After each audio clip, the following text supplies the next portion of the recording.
We have updated projections with injury news that we are going to be able to go through and use to help submit our starting lineups this next week. Now, of course, just in case you haven't seen this before, these are going to be underdog pickems. So these are actually pickems that you can go through and you can take the other side. If you think, oh no, Justin Herbert is not going to have 283 passing yards, you can go through and take the lower then. And you have people taking the lower than the higher than, these pickems adjusting up and down. So they're very, very valuable data points that I like looking at, and I like identifying some of the pickems that I like, but also more so to help submit starting lineups. Now, real quick, you'll see at the top, yes, you have a Lamar Jackson special pickem, more than less than half a total yard for this weekend. And on top of that, you're going to see the 100K Sunday. Just in case you don't know what this is, if you include the Tyreek Hill special pick'em in your pick'em slip this weekend, Underdog's going to be giving away $10,000 to 10 separate people who did that. We actually have a few people that are members of the flock that won $10,000 last weekend from that, which is super, super exciting. But let's go ahead and let's get into this. Oh yeah, and of course, if you want to check out any of these pickems on Underdog Fantasy, you can find that link in the description, find it in the comment section, find it in the live chat. Promo code FLOCK will get you with the new account a dollar for dollar deposit match up to $500. Plus, ladies and gentlemen, you will get our rest of season fantasy football rankings and tiers, those special pickems that we talked about previously. And we are shipping out a ton of Flock fantasy ads for people who use promo code FLOCK on Underdog. So please just make sure you go through and fill out the Google form in Discord. You're part of flockfantasy.com. Make sure you get that bad boy. But let's go ahead and let's move this down. So Justin Herbert, obviously, we know we're starting him no matter what. You're going to see Mike Williams and Keenan Allen have their pickems a little higher than usual because you have no Austin Eckler in this offense. Naturally, that's what you should expect. No Eckler means you should be a little bit more excited about these wide receivers overall. I mean, I don't have to convince you to start Keenan Allen, but somebody that I'm going to be convincing a lot of people to start this weekend will be Joshua Kelly. If you are looking at Joshua Kelly, his pick'em 79.5 total yards. This is a running back that got every single touch out of the backfield this past week. This is a running back that is the featured down RB in one of the best offenses in the NFL. His pick'em indicates he's a must-start player. The usage we saw last week indicates he's a must-start player. And this is going to be the highest scoring game of the week as well, ladies and gentlemen. Now, Alexander Madison is also someone that we can look to start now that you have no Cam Akers in this game. I mean, you'll see that they're projecting him 70.5 total yards. I mean, I think that he is a fine start. Jefferson, you know you're starting him. There's nothing to talk about there. I mean, hell, he's at 11.5 targets for his pick'em. You have Jordan Addison at about 51.5 total yards. With Addison, still like the long-term upside, but while you have KJ Osborne mixed in, hard for me to call Jordan Addison is as a must-start option. Our must draft tight end this year. Y'all know we got made fun of for saying that he was way ahead of Darren Waller. TJ Hawkinson out here crushing it. Is projected pick'em 8 targets more than less than. Obviously, you're starting TJ Hawkinson. Let's get past the defensive guys, go over to Denver. I mean, Denver, there's supposed to be a decent amount of volume in this game. If you look at the Vegas over-under, this is going to be one of the higher scoring games of the week. Now, Javonte is at about 66.5 total yards. So, yeah, you'll see a lot lower than what you have with someone like Joshua Kelly because he is still somewhat split in that backfield with Samaje Perine. I mean, with Courtland Sutton, not too interested. I almost went through and took the more than on 4 receptions for Jerry Jeudy. I think this is a game where Denver has to go out there and they have to throw the ball with aggression. And I think Jerry Jeudy should be able to expand his role now that he's another week removed from the hamstring. But there is a pick'em that we like at the end of this video that was actually a lot better than the Jerry Jeudy one. So we decided to move from the Jerry Jeudy one.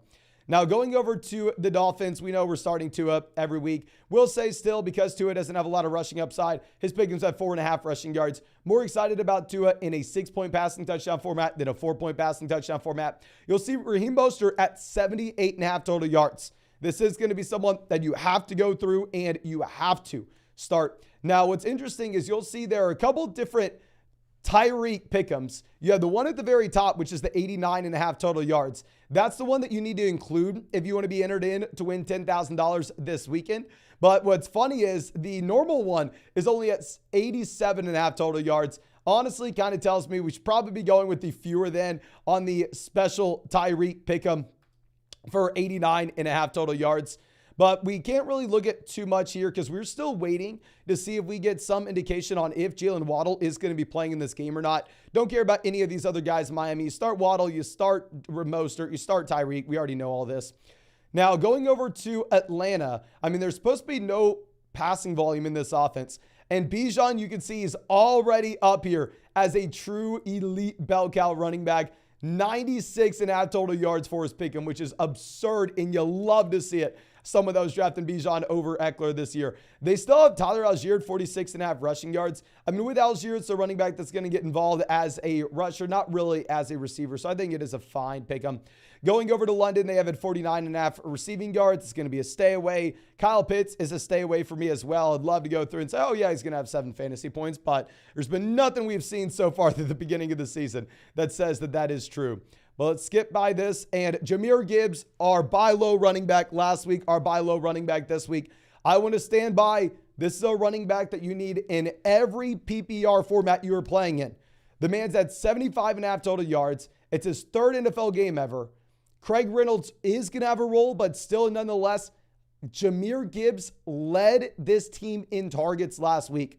Please be excited about Gibbs. You have Amon-Ra St. Brown at 72.5 receiving yards. Obviously, you're not too worried about the turf toe if that's going to be the Pickems. You have Sam Laporta at 37.5 yards. Not too interesting. Will be some tight ends later on that we're a little more excited about. Now, Josh Allen, I mean, if you really think that, oh, he's going to turn the ball over, you can go and say that he's going to have a fumble. I'm staying away from that. 20.1 fantasy points for Allen. Obviously, it's a quarterback that just drops bombs. Now, James Cook, ton of rushing volume. The issue is you don't really have access to the goal line work. What's interesting is Stephon Diggs only had 69.5 receiving yards, actually lower than what you have with someone like Amon-Ra St. Brown. Now, this game against Washington, the Bills are favored by 6.5 points. So, I mean, you're assuming that it's going to be a lower scoring game for Buffalo than what we're maybe used to. Dawson Knox, Dalton Kincaid still operating that tight end by committee. Not too excited about either guy. But going over to Sam Howell, projecting Sam Howell currently to have 225 passing yards in this offense. Now, I love Brian Robinson. And y'all know last week we had Brian Robinson as a buy low running back for us. And he crushed it this past week. And hell, this is a running back that now is what? I mean, I believe a top 5 to top 6 RB in total fantasy points this season. But looking at this brutal matchup that you have going up against Buffalo, where Buffalo is pretty much favored by a touchdown, while at the same time, I mean, this is a defense that led Josh Jacobs to negative rushing yards last week. I do think that if we are ever going to see Gibson involved a little bit more, it would be in a game like this. So I don't mind, even though y'all know I'm a Brian Robinson guy. We are drafting him a lot. We had him as a buy low player coming into the season. I don't mind taking the fewer than on the total yards for Brian Robinson. And real quick, we are 1 like away from hitting 200 likes on this live stream. Hit that like button if you have not done so already, ladies and gentlemen. Could not care less about the defensive players here in Washington.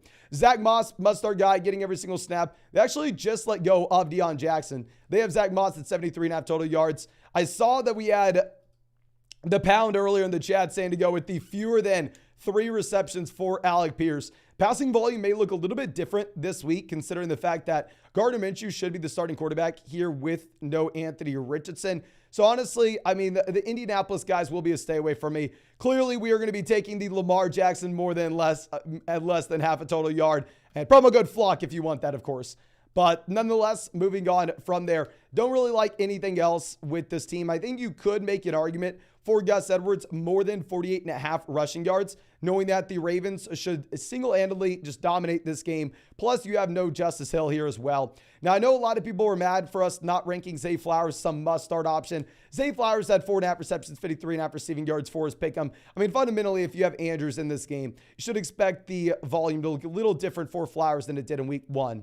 Now, going over to New Orleans, I know a lot of people are excited to fire up Kondre Miller, but please do not think you can fire up Kondre Miller if you're starting him over someone like Joshua Kelly. It would just make literally no sense. Miller maybe has upside, but at the end of the day, you have no idea what's going to happen here. And we know with Kelly, he's going to get every touch in his backfield. Now, Olave, must-start guy, nothing to discuss. I mean, 64.5 receiving yards seems a little bit low. Feel like it's maybe a sucker, stay away. We have Michael Thomas at 53.5 receiving yards, staying away. Shaheed, 41.5. I mean, this is just an offense that when they're spreading it around this much, it's really hard to go like all in on any of these individual players. Now, I wanted to go with more than 208.5 passing yards for Jordan Love, but I really think that we need to be waiting to get confirmation that Christian Watson and or Aaron Jones will be playing this game.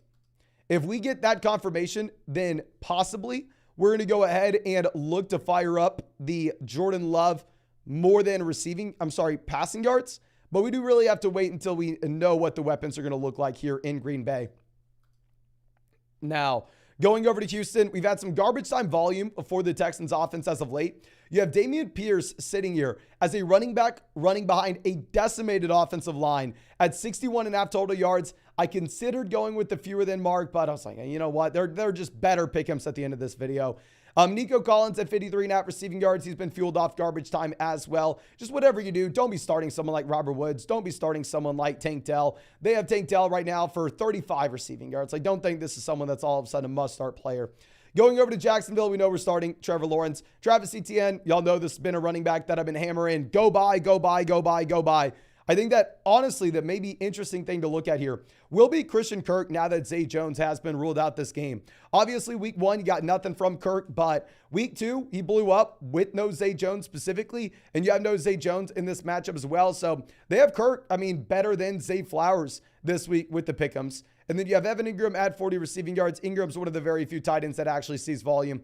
Going over to this Tennessee game, this will be one of those contests where I actually like a pick'em, but it's on the Cleveland Browns side of things. So obviously Watson's looked very bad, but if you look at how you attack this Titans defense, you can't run the ball. It is very, very hard to run the ball against this Titans team. You more so want to air it out, which is why I think Amari Cooper is going to be a must-start player this week. And I don't know what the split's going to be between Kareem Hunt and Jerome Ford, but Kareem Hunt will be active. So if I'm looking at the fact that, hell, this is a defense you can't really run the ball against. Jerome Ford is a running back that's had like 31 total touches his entire NFL career. They go through and they sign Kareem Hunt. So the overall volume is a little bit questionable and how this backfield's going to be split. I easily think it could be 70-30 in favor of Jerome Ford, especially this week. Hell, I think it could be Jerome Ford 70-30 rest of season. That's a possibility. But right now, we just simply don't know. And even if, best case scenario, Jerome Ford sees 70% of touches out of this backfield and Kareem Hunt has a marginal role at best, still what we saw last week when Kelly had almost every touch out of this backfield, by no means it's guaranteed that you're going to get to 13 rush attempts against this Titans defense. So I actually like going through and taking the fewer than 13 rush attempts for Jerome Ford in this matchup. I think that this can get there a multitude of different ways. One, maybe Kareem Hunt has a larger role than you initially assume. Or two, maybe this is just a tough matchup overall. Now, going over to what we have in New England, obviously you're starting Ramondre Stevenson, obviously you're benching Ezekiel Elliott, and obviously you're benching the wide receivers. There's nothing to really discuss. Hunter Henry, they only have at 3 receptions, 29 receiving yards. I had a lot of questions before the game on Thursday going, oh, Mason, do we start Hunter Henry or George Kittle? And obviously it's Kittle. With Henry, I know a lot of people want to get super pumped about him. You can definitely start him. If you wanted to go more than 29.5 receiving yards, you could. I'm just going to be looking to avoid it. Now, the pick'em that I really like on the Jets side of things is going to be specifically with Breece Hall. Now, a little background, this New York Jets New England Patriots game has the lowest over-under of any game in the NFL this week. Should be extremely low scoring. And you have Breece Hall right now for 56.5 total yards. Keep in mind, this is a situation where last week, Breece Hall split the backfield 3 ways. He split it with Dalvin Cook. He split it with Michael Carter Jr. And there's a possibility that, yes, you are going to have Breece Hall expanding his role this week. But similar to how we were saying fade Breece Hall last week, sell Breece Hall last week, I think we're going to reiterate that same sentiment. Super low-scoring game environment. I think, honestly, you could also look for the fewer than 10 rushing attempts if you think that Breece Hall does have that big play ability. So I think going through and taking the fewer than on Breece Hall makes a lot of sense. They have Garrett Wilson only at 47.5 receiving yards. Just give you a sense on if you were looking to start Garrett Wilson. Going into Carolina, the only guy you're starting is Miles Sanders. Miles Sanders, 79.5 total yards. Going to get pretty much every single snap out of this backfield. I don't think going from Bryce Young to Andy Dalton is that much of a downgrade this week. Obviously, long-term would be a downgrade, but it's not like Bryce Young is going to be great in his 3rd NFL game ever. Going over to Seattle, kind of know what to expect. You have Kenneth Walker as that must-start guy, 81.5 total yards. You have these Seattle receivers. I mean, really hard to project them on a week-to-week perspective. I think these are going to be guys that one week they give you a dud, the next week you get a massive spike. You have DK Metcalf at about 60 yards, you got Lockett at about 55, you got JSN at about 35. I mean, I think it's going to be very difficult to project these guys going forward. Now, going over to the Bears side of things, you have Justin Fields currently at 60 rushing yards. And for this reason, I think Justin Fields is still a quarterback that you need to start in fantasy. Y'all know it would be hard to find someone who has hated on Fields as much as I have for a long time now. And as much as people have hated me over the years for talking down on Justin Fields, I think most people are coming around to the fact that Justin Fields is a bad NFL quarterback. But I do want to reiterate our stance. If you're projected to get 60 rushing yards as a QB, you are still a phenomenal play in terms of fantasy football. 6-point passing touchdown format. You start Fields, you start Fields, you start Fields. I'm sorry, to 4-point passing touchdown, like 6-point passing touchdown format, you can probably find a better option. It's going to be a game where they have to throw the ball a ton. Now, will they have success in doing so? That's a different story. I mean, hell, they only have DJ Moore at 3.5 receptions. It is really hard to get excited about anybody than Justin Fields in this offense. Going over to the Chiefs, Mahomes is a must-start guy. I mean, Pacheco, I wouldn't mind the fewer than 55.5 rushing yards since they're splitting it 3 ways. I mean, right now the Chiefs are, I believe, favored in this game by about 10 points. I'm sorry, no, 13.5 points. Kelsey's going to be someone that we start, but outside of this, they're spreading the ball around to so many skill positional players. Very difficult to be excited about any Chiefs wide receiver here, at least putting them in your starting lineup. If you want to take a more than on a pick 'em, you do you, but I'm just saying starting. Going over to Dallas, super simple game. You start Pollard, you start CeeDee Lamb, you start Dak Prescott. They're favored by about 2 touchdowns over this Arizona Cardinals team. And going over to the Cardinals side of things, obviously Joshua Dobbs only at 179 passing yards. Not pumped about him. James Conner, you can start just based off of his overall touch volume, but still super tough matchup. They have him at 76.5 total yards going up against the Cowboys defense. Hollywood, a fade in this matchup. You can maybe be a little bit more excited based off the fact that you have, no Trayvon Diggs here. But Najee Harris is at 64.5 total yards, ladies and gentlemen. Jalen Warren's only at 48.5. So you're still projecting Najee Harris to be the starting running back in Pittsburgh. Someone that we don't want to start, but if you're desperate, you can. George Pickens, buy low guy for us last week. No Deontay Johnson. It's going to be someone that we want to bet on with the volume. I think this is a much better pick 'em. Y'all know last week we took the more than 42.5 receiving yards. This week, 50.5 receiving yards. This seems a little bit more in line with what you should expect from George Pickens, especially with no Deontay. I mean, hell, I like Pat Frymuth with no Deontay, but I mean, last week he just completely let us down. I'm going to be staying away from Frymuth. Now let's go over, and I don't really care too much about the Raiders side. I'll just point out, yes, please start Josh Jacobs. I mean, hell, they have him currently at 91.5 total yards. Jacobs is a must-start player. They have Devontae Adams at 74.5 total yards, must-start guy. I know a lot of people are excited about Myers. Don't expect Myers to have the same touchdown efficiency as he did in week 1. Please, ladies and gentlemen, be realistic here. Now, going over to the other game here with Jalen Hurts, we don't have to look at him. We know you start him. We know we start A.J. Brown as well. They have A.J. Brown at 68.5 receiving yards. A.J. Brown's had 8 targets the first 2 weeks. I mean, this is someone that's getting the consistent volume. They have A.J. Brown still for more than Devonta Smith. Now, going over to Goddard, they have Goddard at 4 receptions, 39.5 receiving yards. They have Goddard as a must-start tight end. Very hard to go through and be as high on Dallas Goedert as I was coming into the season. Hopefully he can turn things around though. Baker, you have at 244.5 total yards. You have Rashad White as a must-start guy at 70.5 total yards based off no Chase Edmonds and the volume he gets in this offense. Now our other pick'em that we like for this week will be Mike Evans for more than 4 receptions. Mike Evans has had 8 targets in the first 2 weeks. We saw what Minnesota did to this Philadelphia Eagles defense last week. I mean, really, like, you have to go through and you have to assume that Tampa Bay Buccaneers throw the ball knowing that this is a good Eagles rush defense. The Eagles are favored by about a touchdown in this game as well. So you are going to have to go through and you are going to have to, I don't know. You're going to have to air it out if you are Baker Mayfield if you want to be competitive. So I like the volume to go up a little bit for Mike Evans here for more than 4 receptions.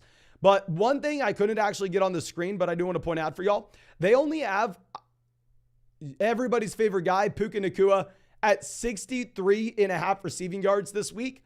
So I do want to reiterate, you should not start Puka over someone like A.J. Brown. If you can trade Puka Nacua and go get A.J. Brown, you do it in a heartbeat. Please make sure you take advantage of that. And I think that should be it, unless I am mistaken. I did see a comment here. GH says he takes Underdog as if they're like the Bible. So the reason I think that these Underdog Pickems are very good projections for you to use in your starting lineup is if you disagree with them and you think, Mason, you're an idiot, all these Underdog projections are way off. You think, oh, Mason, Alexander Mattison is never going to score a rushing touchdown. If you think you are that much smarter than they are, you can go ahead and you can take the fewer than half a total touchdown on Alexander Mattison. If you think you are that much smarter where you know, oh, of course, Jordan Addison's going to have more than 4 receptions, you can go and take that. I will tell you right now, you are not that much smarter than Underdog Fantasy. I am not that much smarter than Underdog Fantasy. These Pickems are very difficult to beat, and that is why Underdog is a profitable company. So I think it is very valuable to use these in helping us go through and submit start set decisions.